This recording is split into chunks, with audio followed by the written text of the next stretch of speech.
Luke chapter 15. Then all the tax collectors and the sinners drew near to him to hear him, and the Pharisees and scribes complained, saying, This man receives sinners and eats with them. He spoke this parable to them, saying, What man of you, having 100 sheep, if he loses one of them, does not leave the 99 in the wilderness and go after the one which is lost until he finds it? And when he has found it, he lays it on his shoulders, rejoicing. And when he comes home, he calls together his friends and neighbors, saying to them, Rejoice with me, for I have found my sheep which was lost. I say to you that likewise there will be more joy in heaven over one sinner who repents than over 99 just persons who need no repentance. Or what woman, having 10 silver coins, if she loses one coin, does not light a lamp, sweep the house, and search carefully until she finds it? And when she has found it, she calls her friends and neighbors together, saying, Rejoice with me, for I have found the piece which I lost. Likewise, I say to you, there is joy in the presence of the angels of God over one sinner who repents. And then he said, A certain man had 2 sons, and the younger of them said to his father, Father, give me the portion of goods that falls to me. So he divided to them his livelihood. And not many days after, the younger son gathered all together, journeyed to a far country, and there wasted his possessions with prodigal living. But when he had spent all, there arose a severe famine in that land, and he began to be in want. Then he went and joined himself to a citizen of that country, and he sent him into his fields to feed swine.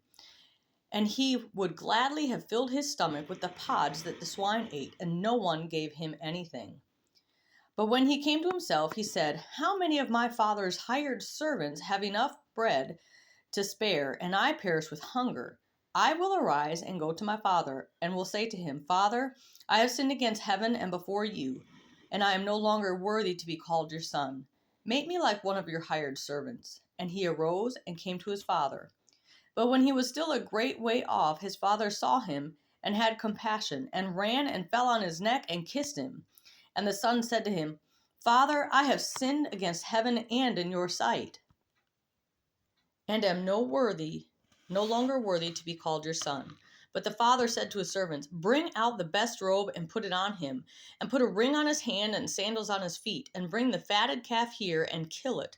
And let us eat and be merry. For this, my son was dead and is alive again. He was lost and is found. And they began to make merry. Now his older son was in the field, and as he came and drew near to the house, he heard music and dancing. So he called one of the servants and asked what these things meant. And he said to him, Your brother has come, and because he has received him safe and sound, your father has killed the fatted calf. But he was angry and would not go in. Therefore his father came out and pleaded with him. So he answered and said to his father, Lo, these many years I have been serving you. I never transgressed your commandment at any time, and yet you never gave me a young goat that I might make merry with my friends. But as soon as this son of yours came, who has devoured your livelihood with harlots, you killed a fatted calf for him. And he said to him, Son, you are always with me, and all that I have is yours. It was right that we should make merry and be glad, for your brother was dead and is alive again, and was lost and is found.